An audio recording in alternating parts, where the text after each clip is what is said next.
This is Scott from Scott Pulsani Trader. In this video we will go over drawing zones. Obviously the core of my trading.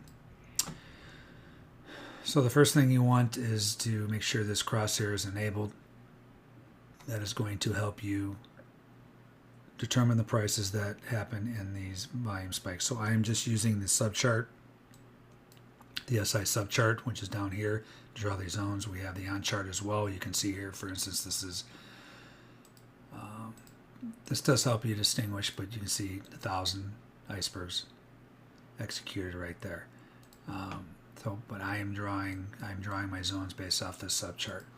So the other thing here is a lot of times you will get the spike, and depending on so we're using reset mode, which we talk about in another video, but depending on the mode that you're using and the time period. So we have our icebergs. I have my icebergs set for 1 minute, so meaning it will a lot of times trigger the iceberg, like right here, which was only one price per se, and then when you see a flat line like this, well, the other prices weren't really involved in that iceberg. The general rule of thumb is, especially if you're just learning how to draw these zones, is to incorporate all the prices that happen in that spike, because you're going to get instances where you do get a plateau like this, which weren't really part of it, and then it'll increase, and we'll go over that in another market that I'm going to show you here.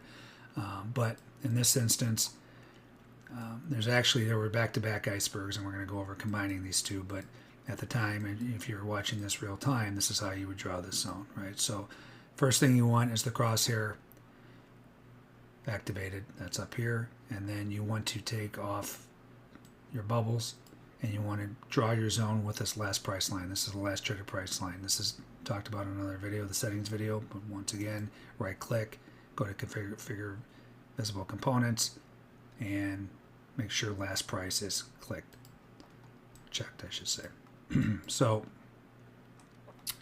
what we want to do here, again, you can see on the on chart that this spike was basically one price, but I'm going to incorporate all the prices that happen in this spike, and we're going to see those are still relevant when something else came in here right after. So there are hotkeys for this, and once again, another video. But if you want to do it this way, this drawing tool is so antiquated. I understand they're in the process of making a new one. Hopefully it's comes out soon, but we gotta use what we have.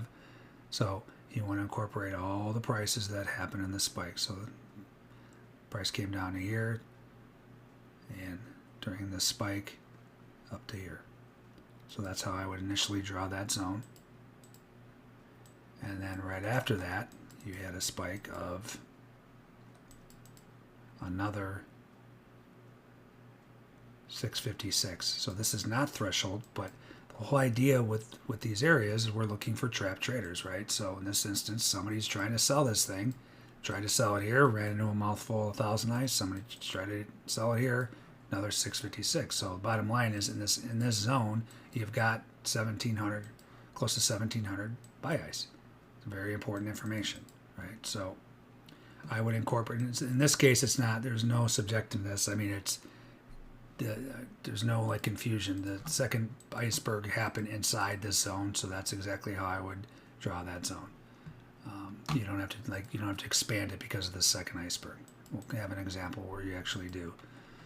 So that's how I would draw that iceberg, and then I believe there was one more. This was not threshold, so I would not draw that. That was up here. It was close, but as we talk about another video, as far as thresholds, there's certain times where I don't really ever go under the 700. I will increase it if I see huge ice over and over and over, or huge stop runs. I will increase it for that day, but I don't really go under the 700 threshold for ES, for example, unless it's back to back like we just showed here. So here's another example of an iceberg. Let's go one by one here. So this actually is back-to-back ice, right? So you had here, this is 699, so it was one contract away from threshold, and then right after that you had another 549. This obviously is not threshold, but these are right on top of each other, most likely the same house. I will incorporate both of these. It's almost 1,200. It's over 1,200 buy ice, right? So once again, you take off your bubbles, and you want to incorporate all the prices that happen in this spike with the last price line. So you can see it started here, use your cursor, it started there, but it popped up to there. So I would draw that as the top of the zone. And we'll change the colors here, and it came up to here during this spike here. So you can see here, so this is a good example of if I drew this, so let's just draw this initially like it looked right here. So this is how I would draw this based on that first spike. Let's get this a different color just so we can separate.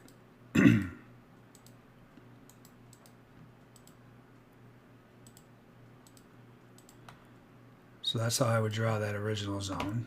And then right after that, you can see it came back in. So what I would do is just expand this to incorporate this ice too, 549. So use your hotkeys if you want. That we talk about in another video. That's the zone I would have for over 1200 buy ice.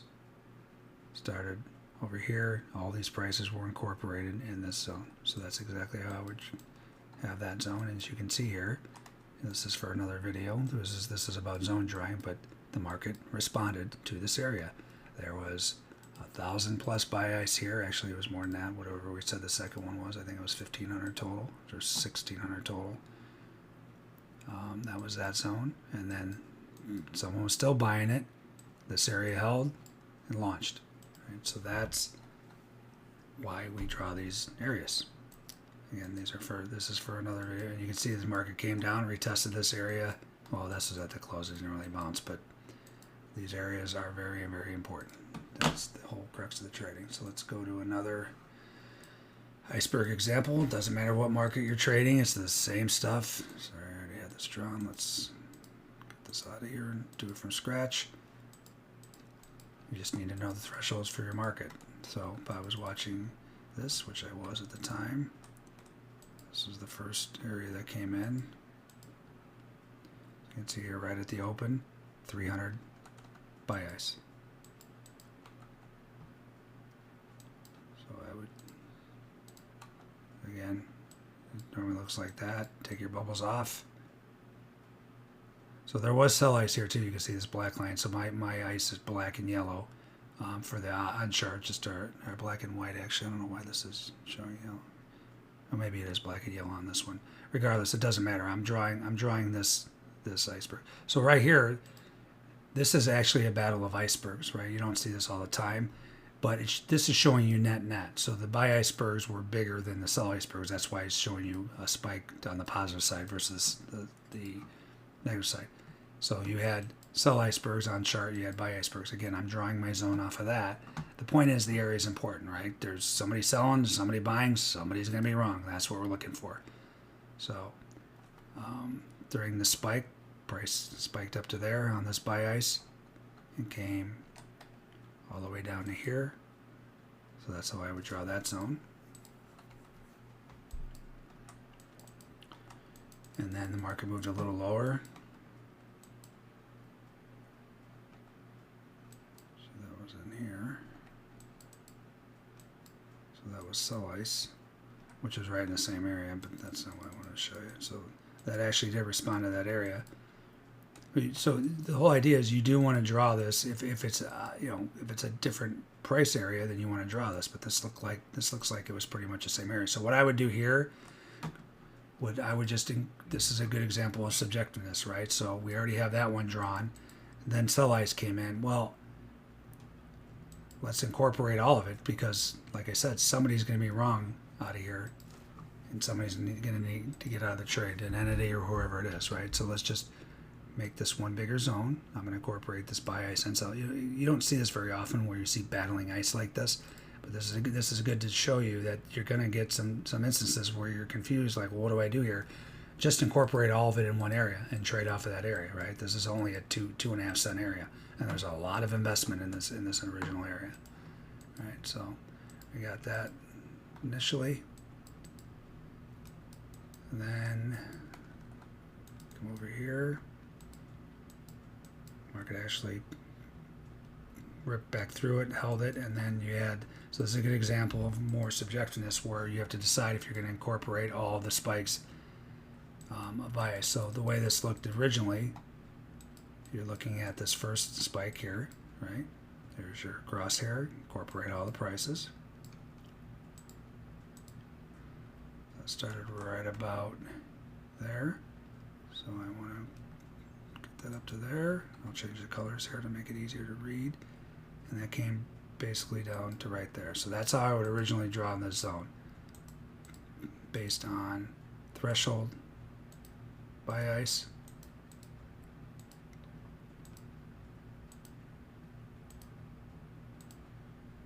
this was 303 buy ice. So then trade continues. You had some more. So this is a good example of subjectiveness. You have to decide, hey, this wasn't threshold, because threshold on soybeans is 150. This was 140. Do I want to incorporate that? I personally want to incorporate it because we're just looking for areas, concentrated areas of volume where traders are loaded up, right? So, and then you can see right after that. So if I was looking at this just like this, I'd be like, okay, I'm going to incorporate that. So I would do this.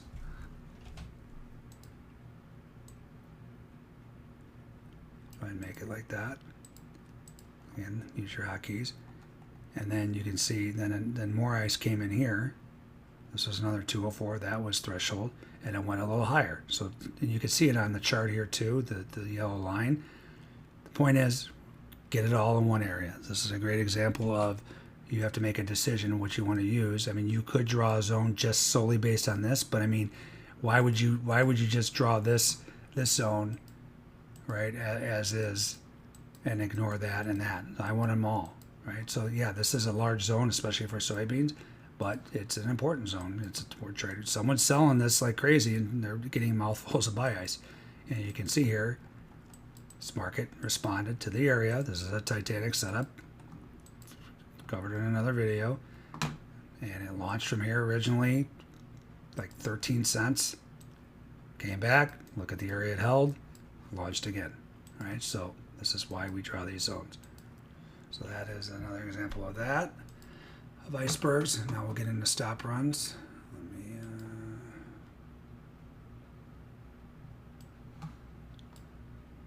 there's some crude here. Actually, this is another iceberg. It's both. It's stops and icebergs that we can show you here. So this was the first stop run of the day. Right at the open, the pit open, see 352 stops. This is double threshold for crude. So this example, so this is the sweeps indicator that I highly recommend that you have. It's part of the Global Plus package versus Global, but it helps you draw these stop events much more precise than just using the on chart or the sub chart, right? So you can see these sweeps started here, right, and it triggered these stop runs. So like I talk about all the time, the sweeps get first. So someone comes in and drops a sweep in the order book. Actually, we sell sweeps. They get first right to the orders. Then the stops fire off. Then they come in after. So you don't know, actually, this one really doesn't matter. I take that back. So so someone tried to sweep here, and then it did trigger these stops. So this is not a good example. I'll show you. There is another example in NASDAQ. So regardless, here's your stop run. You can see it here. You can see it on chart. It started there. So like I've said before, a lot of times these stop runs, you'll see them start before the spike. It's some kind of quirk in the software that the Bookmap developers know about. There is a reason behind it. I can't remember. It's not important right now. All you got to know is you have your on chart on, and you can see the red line. That's where the stops actually started, and then here's your spike. Stop runs are different than icebergs. They sometimes start before you see it on the spike. Just look at the red line on your chart and the sweeps, and that'll help you draw the zone. Right. So let's change this color.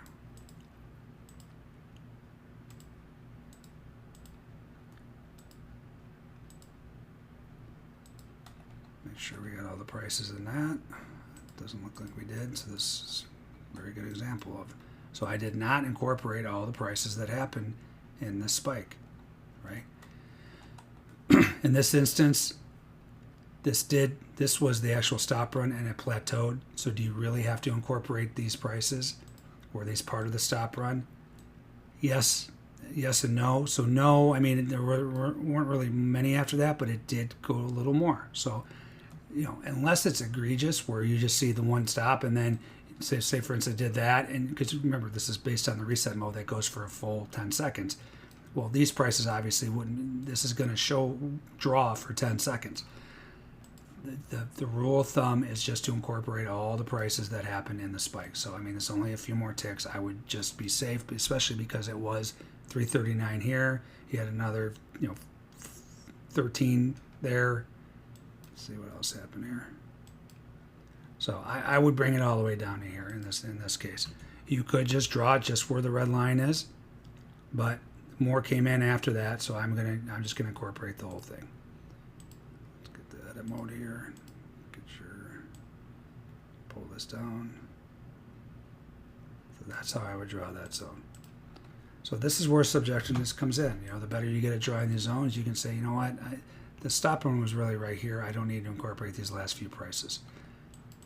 Sometimes it's very clear. Other times, the problem, like I said, this one's pretty clear. So you could have just drawn this, like I was saying, right where this red line stopped on the chart, right? So basically, you could have drawn it where this spiked down to there, right? You don't really have to include these. These are really not part of it, except for a little bit, like I said. But there's other times where it's gonna. I think the Nasdaq example I'm going to show you, if I remember correctly, is it looks something like this. It'll be this, and then it'll plateau. You're like, oh, I don't need to include these prices, and then it'll do something like that, right? And then you really do because it was another like 80 or 90 or 100 or whatever. So, rule of thumb, just and you can change this too, right? So you can change the setting. So if you don't want to, 10 seconds is probably too long for stops. I just want to incorporate. I don't want to miss anything, right? But you could go into your settings, right? And you can change it. You're going to see how this changes here. So if I change this to 1 second, see the difference? And it actually did come down to here. So that was the right thing to do. So this was 83, and then another 269 came in after that. So that was actually correct. So you see what I'm saying? Like, you're better off just following the spike. It's going to save you a lot of mental energy. You don't need to be sitting here saying, well, this thing plateaued here, and I don't need to include, just include them all, unless it's just egregious, like there's no way. The biggest example, like I said, is if you see sell stops, the price goes up here, it's still part of that 10 seconds. Well, that wasn't sell stops up here. Then you can kind of cut it off. And this one, I would just make this one zone. So that's how I would draw that. Let's continue here. I think there was a couple other examples. So here's an example of some buy icebergs, right? And these were back to back as well. So you had 341, obviously drawable. It's definitely drawable. It's 2 times threshold, more than 2 times threshold. Then right after that, you had another 452. So I would just incorporate both these areas, which are pretty much on top of each other. Once again, if you have these bubbles on, take them off. Use your last price line. You got to zoom in to get all your prices. So that spike went all the way up to there during this one, and it came down to here during this one. Oops. Do that. Change this to blue, bluish, whatever color that is.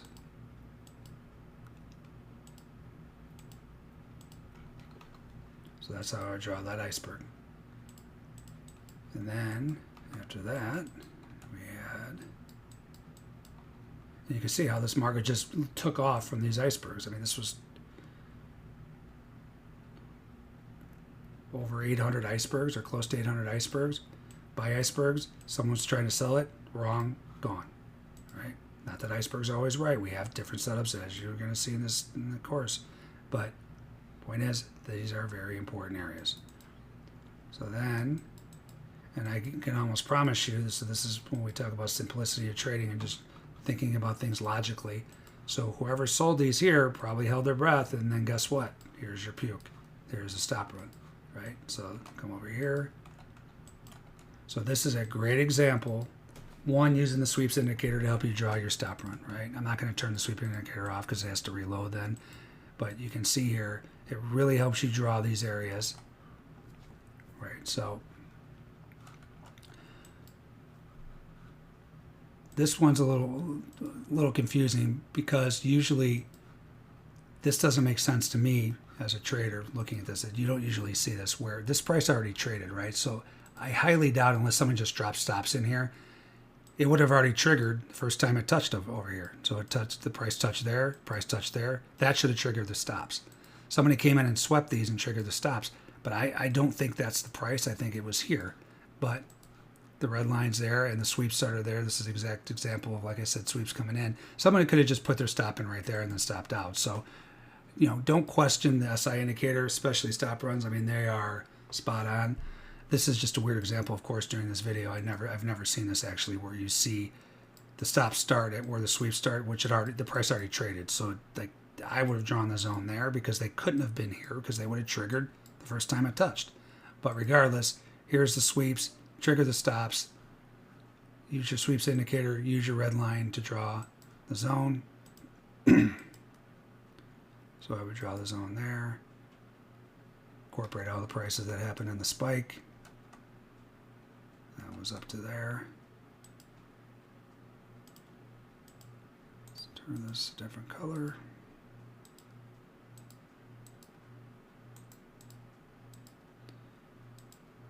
So those are those stops there. Incorporate all the prices.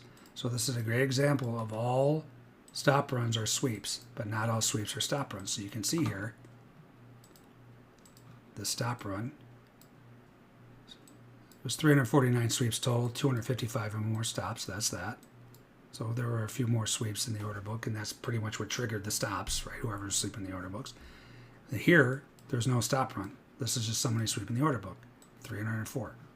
Right, so all sweeps, and we'll talk about this in another video, but this is just good to see in this instance. All stops are sweeps, not all sweeps are stops. Right, and whoever swept that order book didn't work out too well for them. Right, so here's another example. Like I said, we'll talk in another video where these are areas in their own right that you could draw zones on, but you need multiples of our normal thresholds. So I'm not going to get into that now, but it's just a really good example. And then let's see what else we had here. So good example. I mean, this is huge. These are huge values here. You had 516 sell ice here, right? You can see it on the on chart. So this is another example of the price was basically here. You can see it on chart. That was the trade that, and then this thing plateaued. But here's a good example of you see the plateau. You're like, oh, I only need to draw it at one price, 68.90. That's all, because remember, because we're on a minute, so this is going to draw for a minute. Well, the actual price was here, but then there more came in after that. I mean, there's only like 20 something, 25 or 26, but you're only talking a couple ticks. So just get these prices in here, all the prices in here. So this is how I would draw that. That's you use your crosshair, like I said, and then come down to this price. So it's not worth trying to like you're talking about a few ticks, just get it all in there, especially when it increases at the end of end of that spike. So I use black for sell ice, as you guys will see in my other videos. So that's how I would draw that zone, right? I think there was one more. This is some more sell ice up here. So this kept going. So more came in right after that, another 268. So you can either draw this on its own. I would, because this happened. So let's see, how long did this happen after? No, it was right after. So what I would do here is I would just incorporate both. And you had some stop runs. These weren't threshold, but we're looking for high concentrated areas. So I would just make this one big zone. Now that's pretty substantial, obviously, but it is what it is. You had 500 here. You can keep this as its own zone, especially if it's that large. But and then you had another 250. So just keep it as one zone. That's how I would do it. This is where subjectiveness comes in. You have to decide. All right, I'm good trading off that zone, or I want to incorporate both. You want to get as much activity into the area that happened in the area to determine what's going on, right? And the trade-off of it. So you can see this market basically held here and then launched. So whoever sold this, it didn't work out very well for them. I don't, again, we talk about all the time. What were they doing? Were they hedging? Were they getting out of longs? Doesn't matter. The point is, whoever was on the other side of this trade was wrong, and the market responded and took off, right? So that was a 40+ tick trade right there. We're not going to get into the trading strategies, but this was the important zone into the close. So that was that. And then finally, let's look at a couple, again, I got to clear this out.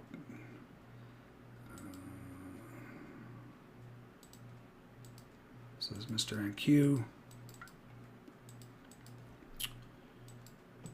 So you had a threshold stop event here. This was 248.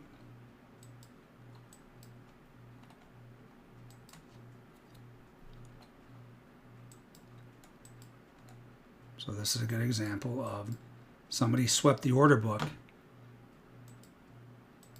and stops. Whoever's sweeping the order books gets first right to the prices. And then the stops come in. Well, you don't know if these stops were actually down here because they're not allowed to trigger till this person's done sweeping, right? So once this person's done sweeping, yeah, it looks like one big sweep. Well, this person just pretty much swept these prices and then triggered the stops, right? So the point is, you don't know if the stops were really here or down here. They wouldn't have been down here because they would already triggered the first time when these prices traded. See what I'm saying? So when you draw this zone, you don't want to start it right where you see the red line. You want to go a little bit before that because they could have been sitting here, but the sweeps get first right? So the way we're going to draw this, I would not. So this is why I said that other example was really strange because you don't usually see the price traded and then the red line. You usually see there's no red line because the red line would have been here in the first place, that it didn't trigger there, and then it triggered there. So I would draw this where the sweep, where the new price that traded, where the stops could have been. They couldn't have been there because they would have triggered, right? Well, they could have been, but it's very unlikely, right? Unless they just threw them in. So this is where I would draw the zone, starting there, and then incorporate all the prices that happened in the spike. Get your bubbles off, again, to help you. I would draw it up to there. So that's how I incorporate that stop run. So this is another great example of you just want to be careful of, oh, this was it, man. This was just this one spike. I don't need the 10 seconds that happened after that. This wasn't any stops. Well, it did. It was. But then more triggered here, right? So you had originally 185, and then another 60 or 70 came in. So I just incorporate as much of the activity as you can. Don't, you could go granular. It's just gonna take away from your trading if you're sitting here trying. Oh, no, that didn't. No, and then we had another 80. I don't know. Should I go? Just get all the prices that happen in the spike is what I recommend. That's what I do. It's what I've done for 4 years, and these are extremely accurate. I think there was one more instance. So you can see the market bounced right off of the zone and took off. This was a stop and hold setup, which we'll cover in another video. And then we had, this was not threshold. This was only 114, so we wouldn't draw that zone. I thought there was one other one in here, but I don't, maybe not. No. So that was the stop example for, oh, this one was earlier. I didn't see this one, so we'll draw this quickly. So this one was 187. So you see right here. Remember, spread out your, zoom in on your chart so you get the prices. You see the red line here. And obviously these sweeps came in. Well, it wasn't that price because I would already triggered the stops. So I'm going to be safe and say the stops could have been there. The sweeps caused it and then caused the stop. So I'm going to start my zone just before where the sweeps came in because they have first right there, down to there. I think that's correct. Remember, follow the spike. So there you go. So that incorporates all the prices in this spike, right?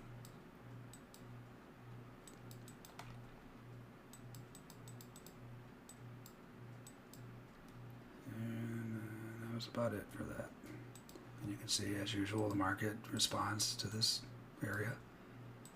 So that's zone drawing. I'm going to put another example in as well in the course, just a live example where I was actually giving my room a verbal lashing because no one could understand how to draw these. So hopefully you understand it's pretty straightforward most of the time. Sometimes you got to use a little judgment. It is trading. It's not, everything's not slappy in the face black and white, but hopefully you get the gist of it. And once you understand these areas, it's, you know, that this is the key to trading, is understanding these high concentrated volume areas. Thanks.